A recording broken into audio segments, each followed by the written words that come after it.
एक बार एक अनपढ़ महिला राधाबाई जिसका नाम था, वो राधाबाई नाम की महिला बाबा साहब अम्बेडकर को परेशान होते हुए देख करके वो लकड़ी का गट्ठर पूरा जंगल में से इकट्ठा करके लाती थी, बाजार में बेचती थी और बेचने के बाद में अपना घर का खर्चा चलाने का काम करती थी।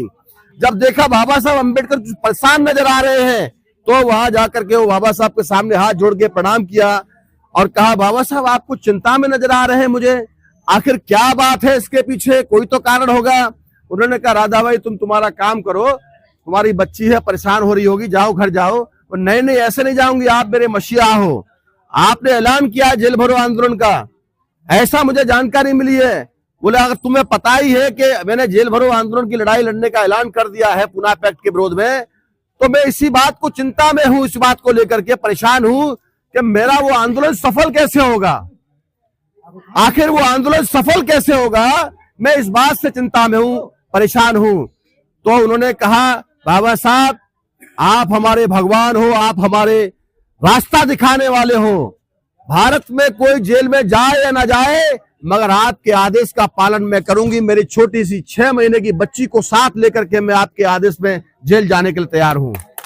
और आखिर वो तारीख आ गई मेरे दोस्तों, वो तारीख आ गई और आने के बाद में जब वो सारे लोगों को इसी तरीके से गिरफ्तार किया गया और मजिस्ट्रेट के सामने पेश किया गया, तो सबसे पहले उस महिला को वकील ने कहा कि भाई इसको बुलाओ, इसकी बच्ची रो रही है दूध के लिए।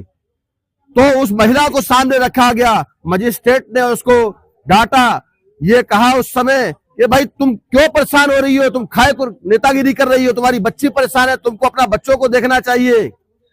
तो उस महिला का जवाब सुनकर के आपके रोंगटे खड़े हो जाएंगे साथियों।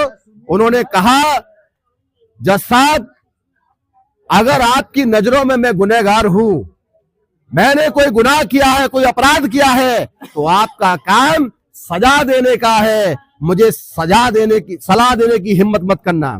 मुझे सलाह देने वाला मेरा मसीहा बाबा साहब अम्बेडकर है। मैं आपकी सलाह पूछने के लिए नहीं आई हूं कि मुझे घर जाना चाहिए, घर में रहना चाहिए, बच्ची को पालना चाहिए। अगर मैं गुनहगार हूं तो आप मेरे को सजा दीजिए।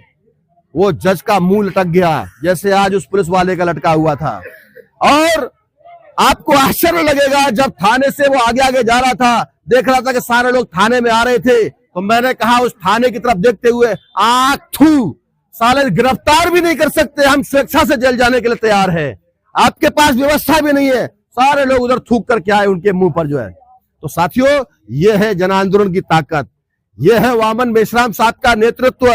अब सफलता में कोई ज्यादा अंतर नहीं बचा है, सफलता आपके कदम चूमने के लिए तैयार है। इस तरीके से ही आप लोग रातों दिन जाकर के अलग अलग गांव में यहाँ खड़ा हुआ एक एक साथी ये संकल्प लेके जाए, ये सौगंध खाए कि आने वाले समय में जब आंदोलन होगा तो मैं 10 गांव को गोद लेता हूं।